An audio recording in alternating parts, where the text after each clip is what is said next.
السلام علیکم ناظرین، میں ہوں خرم خان، آپ دیکھ رہے ہیں پروگرام سلام پاکستان۔ سلام پاکستان پروگرام میں آپ کو خوش آمدید۔ اور آج سب سے پہلے بات کریں گے جو عمران خان نے فیصلہ کیا ہے 9 حلقوں میں تنہا الیکشن لڑنے کا۔ کیا یہ ان کا دلیرانہ فیصلہ ہے، بیوقوفانہ فیصلہ ہے، یا پھر انتشارانہ فیصلہ ہے؟ اس پہ بات کریں گے۔ اور ساتھ میں بات کریں گے جو پی ڈی ایم نے جو ریفرنس جمع کروایا ہے عمران خان کے خلاف توشہ خانوں کے تحفوں کے متعلق، یہ زیادہ بڑا کیس ہے جو عمران خان کو ڈیمیج کر سکتا ہے، یا پھر جو فارن فنڈنگ کیس ہے یہ زیادہ بڑا کیس ہے؟ ان دونوں میں سے کون سے بڑے کیس ہیں؟ تو آج اس پہ بات کریں گے۔ سب سے پہلے جی میں مذمت کرتا ہوں یہ جو شہید ہمارے جو ہوئے تھے آرمی کے، پاک آرمی کے بلوچستان میں، ان کے خلاف جو مہم چلائی گئی ہے پی ٹی آئی کی جانب سے، ان کی جو میڈیا برگیڈ ہے ان کی جانب سے جو مہم چلائی گئی ہے، تو میں سب سے پہلے اس کی پرجوش مذمت کرتا ہوں اور میں قلعدم کرتا ہوں ان کی اس بات کا۔ اور دوسری بات یہ ہے کہ جو یہ ایک ان کے جو صحافی ہیں، صحافی تو میں تو ان کو نہیں کہوں گا، ان کے جو اینکر پرسن ہیں جو عمران ریاض خان، جو ان کے انصافی صحافی ہیں، تو انہوں نے اس چیز کو پروٹیکٹ کرنے کی کوشش کی ہے۔ تو میں ان کو اس بات پہ بھی مجھے بڑی شرمندگی ہے کہ میں شیم آن یو میں کہوں گا عمران ریاض کو کہ آپ کو شرم آنی چاہیے کہ آپ نے اس بات کو بھی پروٹیکٹ کرنے کی کوشش کی ہے اور دوسروں پر بلیم ڈالنے کی کوشش کی ہے۔ حالانکہ چاہیے تھا کہ آپ کو اس کا پرزور مذمت کرنی چاہیے تھی، لیکن آپ نے ایسا نہیں کیا۔ اور پھر میری عمران خان صاحب سے بھی ریکویسٹ ہے کہ آپ بھی اس کی پرزور مذمت کرتے، لیکن آپ نے ابھی تک نہیں کی۔ ناظرین، یہی تو وہ جو اپوزیشن ہے وہ یہی بات تو کر رہے ہیں کہ یہی وہ فنڈنگ ہے جو انڈیا کی طرف سے دی گئی ہے، جو یہاں پر استعمال کی ہے۔ اب انڈیا کی خواہش تھی کہ پاکستان کی عوام پاکستان کی فوج کے خلاف ہو، تو وہ آج اپنی اس خواہش میں وہ کامیاب ہو گئے ہیں۔ پاکستان میں جب کبھی بھی کوئی مسئلہ ہوا تھا، ہمیشہ عوام فوج کے شانہ بشانہ کھڑی ہوئی نظر آئی، لیکن آج بڑے افسوس کے ساتھ میں یہ بات کہنی پڑ رہی ہے کہ یہ ہمارے جو شہید ہوئے ہیں، جو سلاف زدگان کی مدد کرتے ہوئے شہید ہوئے ہیں، ہمارے فوج کے اعلیٰ افسران، اس کے اوپر بجائے اس کے کہ دکھ کا اظہار کیا جاتا، اس کا مذاق اڑایا گیا ہے پی ٹی آئی کے میڈیا پر لوگوں کی جانب سے، اور اس کے اوپر خوشیاں کا جشن منایا گیا ہے اور لعن طعن کی گئی ہے اس بات کے اوپر۔ تو یہ وہ ناسور ہے جو پھیلایا گیا ہے، جو انڈیا کی فنڈنگ اور اسرائیل کی فنڈنگ لے کر۔ تو یہ چیز ہے، یہ الزام جو لگا رہے ہیں، جو اپوزیشن جو لگا رہی ہے، تو اس میں جب اس طرح کی باتیں ہم دیکھتے ہیں تو صداقت نظر آتی ہے ان کے الزام میں۔ تو میری طرف سے اس چیز کی میں پرزور مذمت کرتا ہوں۔ تو اب آتے ہیں ناظرین اپنے ٹاپک کے اوپر۔ سب سے پہلے ہم بات کریں گے یہ جو انہوں نے جو عمران خان نے جو فیصلہ کیا ہے 9 حلقوں میں اکیلے لڑنے کا، یہ ان کا بظاہر تو بہت ہی ایک دلیرانہ قسم کا فیصلہ ہے، لیکن اس کا میں تھوڑا سا آپ کو ٹیکنیکل تھوڑا سا سمجھاتا ہوں۔ اس میں اگر یہ 9 کی 9 سیٹیں بھی عمران خان صاحب جیت جاتے ہیں تو کوئی فرق نہیں پڑے گا۔ جو ان کے مخالفین ہیں، یعنی کہ جو پی ڈی ایم کی جماعتیں ہیں، جو ان کے وفاق میں گورنمنٹ ہے، وہ قائم رہے گی۔ اس کا ان کے ساتھ کوئی، کیونکہ وہ پہلے ہی ان کی وہاں پہ اکثریت ہے، تو یہ اگر 9 سیٹیں جو ان کی جس پہ یہ لڑ رہے ہیں، جو 9 حلقوں کے اوپر لڑ رہے ہیں جو، تو یہ اس کا فائدہ جو ہے نا عمران خان کو بھی کوئی زیادہ نہیں ہوگا، کیونکہ ان کی اپنی ہی سیٹیں ہیں۔ جو استعفے تھے انہوں نے ایکسیپٹ کی ہیں، ایکسیپٹ کر کے انہوں نے الیکشن میں گئے ہیں۔ اب اویسی پہ الیکشن ہوں گے تو اس میں عمران خان صاحب خود کھڑے ہوں گے، تو اس کا کوئی زیادہ فائدہ نہیں ہے۔ فائدہ تو جب ہوتا جب عمران خان جب یہاں پہ لڑتے،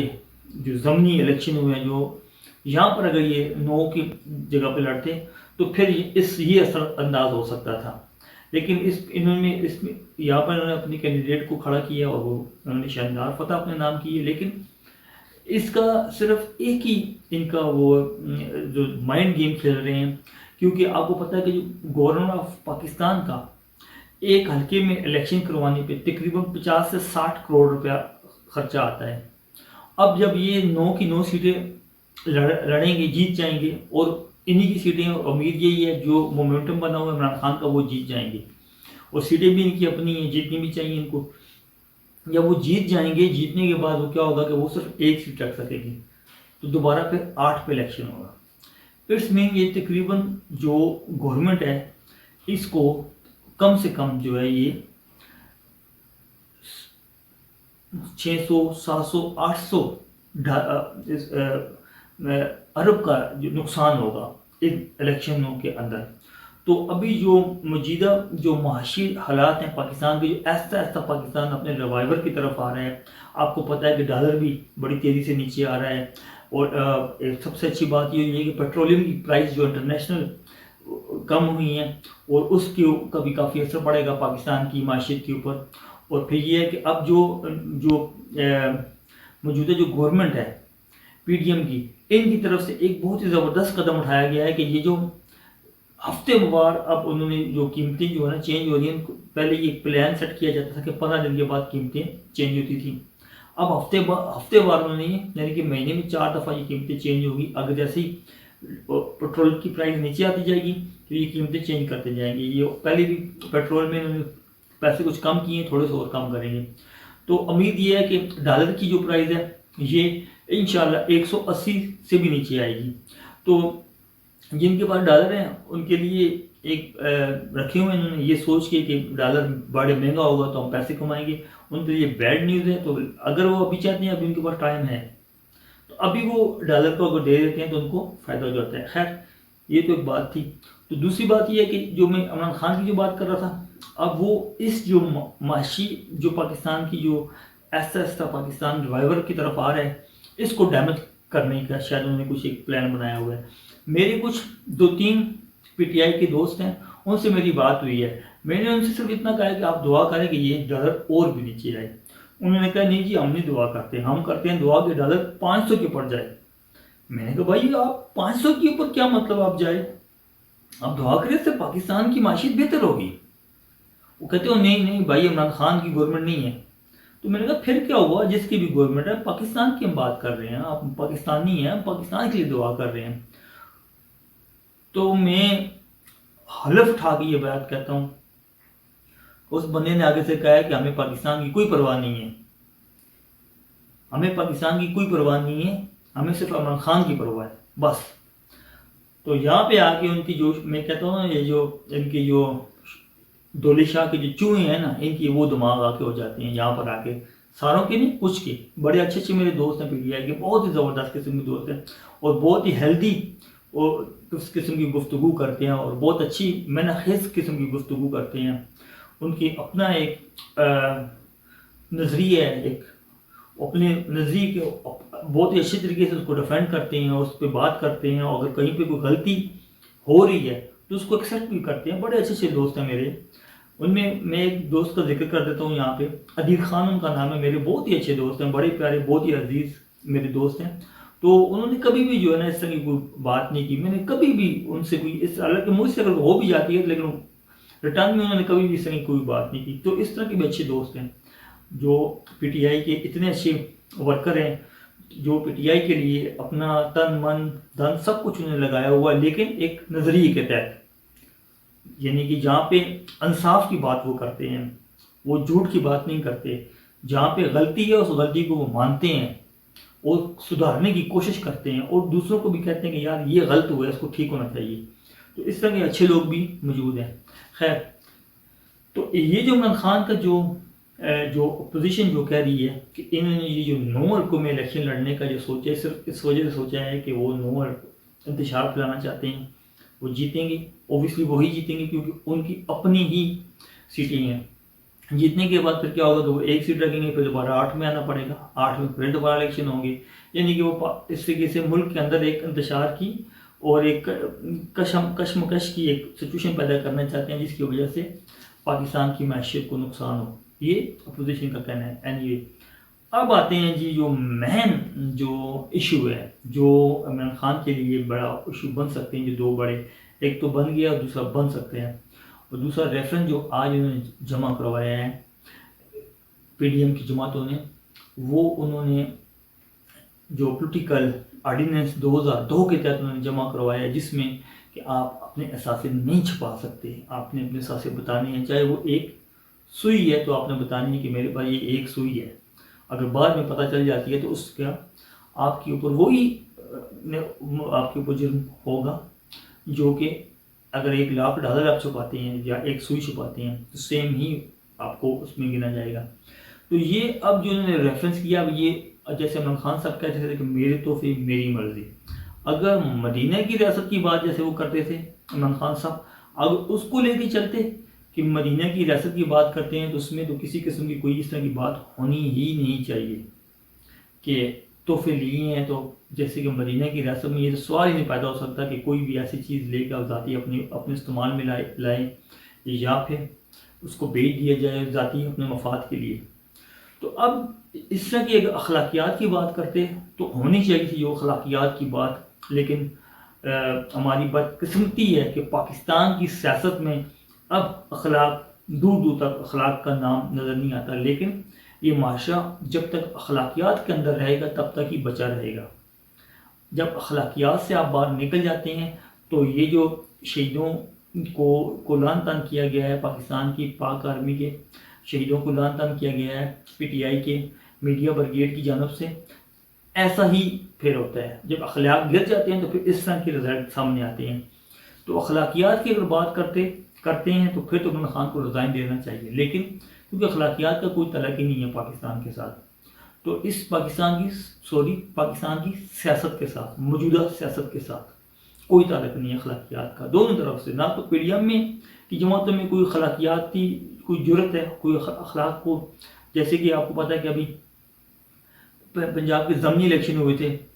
تو وہ 10 ووٹ ان کو کینسل نہیں کرنے چاہیے تھے، ٹھیک ہے، لیکن انہوں نے ایسا نہیں کیا، انہوں نے 10 ووٹ کو کینسل کر کے اور ایک غیر اخلاقی طور کے اوپر میرے خیال سے جو حمزہ شہباز شریف کو سی ایم پنجاب بنا دیا تھا وہ غیر اخلاقی اقدام تھا، تو میں اس بات کی بھی میں نے مذمت کی ہے۔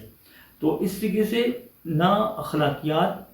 پی ڈی ایم یعنی کہ ان کی جماعتوں میں رہی ہے، نہ ہی پی ٹی آئی کی جماعت میں کوئی اخلاقیات ہے، اور جو پاکستان کے اندر سے سیاست کے اندر سے اخلاقیات دور ہو چکی ہے، جو بہت ہی جو جتنے بھی مسئلے مسائل ہو گئے ہیں ابھی اس وقت پاکستان کے اندر بنے ہوئے ہیں، اس کی مین وجہ یہ ہے کہ پاکستان کی سیاست میں اخلاقیات دور دور تک بھی اب نہیں رہے۔ تو خیر اگر اخلاقیات کی بات کرتے تو عمران خان صاحب کو ریزائن کرنا چاہیے تھا، نہ ہی ان کو یہ تحفے لینے چاہیے تھے، لیکن خیر انہوں نے کہا کہ میرے تحفے میری مرضی، ٹھیک ہے جی۔ اب انہوں نے تحفے لے لیے ہیں، اس میں ٹیکنیکل ایک چھوٹی سی بات ہے، میں آپ کو سمجھا دوں گا ساتھ ساتھ میں۔ تحفے انہوں نے لیے ہیں، اب تحفے جب انہوں نے لے لیے ہیں تحفے یعنی کہ ان کو ملے ہیں بقول عمران خان کے کہ جب ایک کنٹری کے پرائم منسٹر کو تحفہ ملتا ہے تو وہ ان کی ذات کو نہیں ملتا، وہ اس کے ملک کے پرائم منسٹر کو ملتا ہے، تو وہ جو تحفہ ہوتا ہے وہ اس ملک کا قومی خزانے کا حصہ ہوتا ہے، اس کی قومی خزانے میں اس ملک کو جمع کروانا چاہیے۔ جب آپ کو پتہ ہوگا کہ جب یوسف رضا گیلانی کو جب ہار دیا گیا تھا تو وہ ہار انہوں نے کیا کیا تھا، اپنی بیگم کو دے دیا تھا، وہ انہوں نے گلے میں پہنا ہوا تھا، تو پھر سب سے پہلے اس کے اوپر آواز اٹھائی تھی عمران خان نے، اور بہت لعن طعن کی تھی اس وقت عمران خان نے کہ یہ تو ہار جو ملا ہے یوسف رضا گیلانی اس وقت پرائم منسٹر تھے ان کو تو نہیں ملا، یہ تو ریاست کو ملا، یہ ریاست کی امانت ہے، یہ انہوں نے اپنی بیوی کو دے دیا، اس طریقے سے وہ انہوں نے پہنا ہوا ہے۔ تو پھر انہوں نے کیا کیا، یوسف رضا گیلانی نے اپنی بیوی سے وہ ہار واپس لے کے قومی خزانے میں دوبارہ جمع کروا دیا، تو خانہ کے خزانے میں انہوں نے جمع کروا دیا۔ اب بات یہ ہے کہ اب جب آپ یہ سٹینڈرڈ سیٹ کرتے ہیں، یہ پرنسپل بناتے ہیں، تو یہ دوسروں کے لیے نہیں اپنے لیے نہیں بنائیں۔ جب تک آپ اپنے پرنسپل کو فالو نہیں کریں گے تو دوسرا کوئی بھی فالو نہیں کرے گا۔ لیکن اس کے برعکس جب آپ کی گورنمنٹ آئی، آپ کو جتنے بھی تحفے ملے، آپ نے 20% یا 50% جو بھی ریٹ ہے واللہ عالم وہ آپ کو ہی پتہ ہوگا جو آپ نے دیے ہیں ریٹ، تو جتنے بھی آپ نے ریٹ لگائے آپ نے وہ جو تحفے خرید لیے، اب خریدنے کے بعد وہ تحفے تو نہیں رہے، وہ آپ کی پراپرٹی بن گئی ہیں، اب وہ تحفے نہیں ہیں، وہ آپ کی پراپرٹی ہیں جو آپ نے خرید لیا، آپ آگے چاہے جو آپ کی مرضی آگے بیچیں نہ بیچیں یہ آپ کا اپنا مسئلہ ہے، لیکن آپ نے بیچے ہیں، آپ نے خریدے ہیں، خریدنے کے بعد نے بیچے ہیں، لیکن آپ نے اپنے گوشواروں میں اس کا ذکر نہیں کیا۔ تو یہ ٹیکنیکل بہت بڑا ایک ایشو ہے، اس کے اوپر آپ کو جو ہے سزا مل سکتی ہے۔ اس کے اوپر میں پی ٹی آئی والوں کو سے ریکویسٹ کرتا ہوں کہ اس کے اوپر کچھ چارہ گوئی کریں، کچھ سوچیں یہ کیا مسئلہ ہے، اس کو کس طریقے سے حل کرنا ہے۔ جذباتی طریقے سے، یہ گالی گلوچ سے اس کو حل نہیں کرنا، اس کو ایک ٹیکنیکل طریقے سے اس مسئلے کو حل کرنا ہے۔ یہ مجھے گالی دینے سے یا نون لیگ کو گالی دینے سے یا زرداری صاحب کو گالی دینے سے یا الیکشن کمیشن کو گالی دینے سے یہ مسئلہ حل نہیں ہوگا۔ یہ مسئلہ حل ہوگا آپ کے جو ڈاکومنٹس ہیں، جو آپ وہ جب کیس کو ڈیفینڈ کریں گے اس وقت اس کو اچھی طریقے سے آپ نے ڈیفینڈ کرنا ہے اور اس کیس سے باہر نکلنا ہے۔ ابھی تو دو بہت بڑے الزام اس وقت عمران خان کے اوپر لگے ہوئے ہیں، یعنی کہ باقیوں کو چھوڑ کے جو ابھی کرنٹ جو لگے ہوئے ہیں، ایک جو آپ کو پتہ ہے تو فارن فنڈنگ یعنی کہ ممنوع فنڈنگ والا جو کیس ہے، اس کے اوپر انتہائی سنگین قسم کے الزامات لگے ہوئے ہیں عمران خان کے اوپر کہ انڈیا سے بھی اور اسرائیل سے بھی فنڈنگ کی گئی ہے۔ اور پھر یہ جو حالیہ واقعہ ہوا ہے، اس کے اوپر پی ڈی ایم کی جماعتوں کو ایک موقع مل گیا یہ بات کرنے کا کہ یہ دیکھیں یہی تو وہ پیسے تھے انڈیا کے، انڈیا یہی تو چاہتا تھا کہ پاکستان کی عوام پاکستان کی فوج کے خلاف ہو، اور یہ عمران خان نے یہ کام کر دکھایا۔ یہ پیسہ عمران خان نے انڈیا سے جو پیسہ لیا یہاں پر لگایا ہے۔ تو یہ آپ کے وہ دو بہت بڑے الزام ہیں۔ جب تک آپ ان الزامات کو کلیئر نہیں کرتے اور ان سے آپ سرخرو نہیں ہوتے، آپ ایک اچھے لیڈر نہیں ثابت ہو سکتے۔ پاپولر ہونا، آپ بہت پاپولر ہیں، نو ڈاؤٹ عمران خان صاحب بہت پاپولر ہیں، لیکن پاپولر ہونا اور غلطی نہ کرنا میں فرق ہوتا ہے۔ آپ ایک لیڈر ہیں، آپ سے غلطی ہوئی ہے۔ پاپولر مشہور ہونا، مشہور تو سلطانہ ڈاکو بھی تھا، وہ ڈاکے مارتا تھا، پر ٹھیک ہے پاپولر تو وہ بھی بہت تھا۔ آپ کو سلطانہ ڈاکو تو نہیں ہے نا، آپ نے اس قوم کو سدھارنے کی آپ نے ذمہ اٹھایا ہوا ہے۔ جب تک آپ خود ہی ٹھیک نہیں ہوں گے تو یہ کیسی قوم ٹھیک ہوگی؟ تو سب سے پہلے تو آپ نے ان کیسز سے اپنے آپ کو بری کرنا ہے، جو بہت مشکل ہے، کیونکہ آپ نے خود کہا ہے۔ آپ نے پھر ایک ابھی مزے کی بات یہ ہے کہ پی ڈی ایم نے وہ ساری ان کی جو کلپس وغیرہ بھی ساتھ جمع کروائے جو انہوں نے کہا تھا کہ میں نے وہ تحفے بیچ کے میں نے سڑک بنوائی تھی، تو سڑک میں انہوں نے 10 لاکھ روپے کے 30 لاکھ روپے سے کسی مجھے یاد نہیں ہے اتنا کچھ دیا تھا۔ تو وہ جو سڑک بنی تھی وہ بھی جب ان کی جب گورنمنٹ جو وزیر اعظم بھی نہیں بنے ہوئے تھے، وہ پہلے کی سڑک ہے، وہ اس سے پہلے کی سڑک ہے، اس کی بھی ساری، یعنی کہ یہ بھی اب ایک جھوٹا بیانیہ ان کا سامنے آ گیا ہے۔ اس کی وجہ سے بھی یہ سارے انہوں نے ایویڈنس جمع کروا کے یہ ریفرنس کر دیا، بہت اسٹرانگ قسم کا پی ڈی ایم کی جماعتوں کی جانب سے یہ ریفرنس ہوا ہے۔ اس کو آپ نے کاؤنٹر کرنا ہے اور بہت ہی سالڈ، اور آپ نے اس کو پروف کے ساتھ کرنا ہے، گالی گلوچ کے ساتھ یہ کام نہیں ہوگا۔ اور ایک اور بات سننے میں آئی ہے کہ عمران خان صاحب نے رابطہ کیا ہے نواز شریف کے ساتھ، نواز شریف کے ساتھ رابطہ کیا اور رابطہ کر کے انہوں نے کہا ہے کہ بھائی ریفرنس سے منع کریں، یہ کل کی بات ہے، لیکن اور ایک بہت ہی خاص شخص ہیں ان کے تھرو نے یہ رابطہ کی ہے۔ انہوں نے کہا ہے کہ عمران خان کو نے کہا ہے کہ نواز شریف صاحب کو کہ آپ اس گورنمنٹ کو منع کریں، تو جو ہے نا میرے پر یہ اس طرح کا کیس نہ بنائیں، ہمارے اندر جو بھی اختلافات ہیں میں ان کو ختم کرنے کے لیے تیار ہوں۔ نواز شریف نے ان کا یہ جواب دیا ہے کہ میں سوچوں گا اس بات کے اوپر، زیادہ انہوں نے اس کا کوئی جواب نہیں دیا۔ خیر، لیکن نواز شریف اپنے اس چیز کے اوپر بہت اسٹرک ہیں کہ کچھ بھی ہو جائے عمران خان صاحب کو کسی قسم کو ریلیف نہیں ملنا چاہیے۔ ان کی نظر میں کہ انہوں نے پاکستان کے معاشرے کو برباد کیا ہے۔ خیر، اب کس نے برباد کی ہے یہ تو وقت ہی بتائے گا۔ اور یہ ہے کہ میں آپ سے ایک پھر سوال چھوڑے جا رہا ہوں کہ یہ جو فارن فنڈنگ والا کیس یہ زیادہ عمران خان کو ڈیمیج کرے گا یا جو توشہ خانم والا کیس ہے یہ زیادہ خطرناک ہے؟ آپ کی نظروں میں ان دونوں کیسز میں زیادہ خطرناک کیس کون سا ہے؟ تو ملتے ہیں انشاءاللہ نیکسٹ ویڈیو میں، جب تک کے لیے اجازت چاہتا ہوں۔ السلام علیکم۔